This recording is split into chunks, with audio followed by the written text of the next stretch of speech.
Hi guys, welcome back to our YouTube channel. So in this video tutorial, I'm going to show you on how to see the net graph in CS2. So the first thing that you'll need to do is you have to open your console.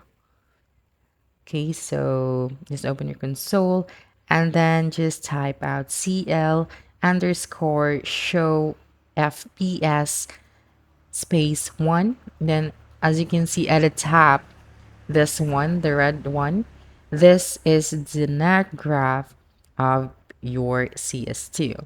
So if you want to close that, you will then just have to open your console again.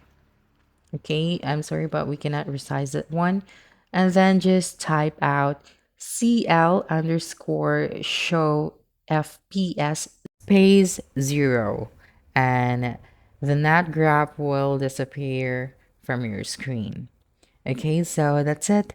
Don't forget to subscribe to our YouTube channel for more video tutorials in the future. Bye.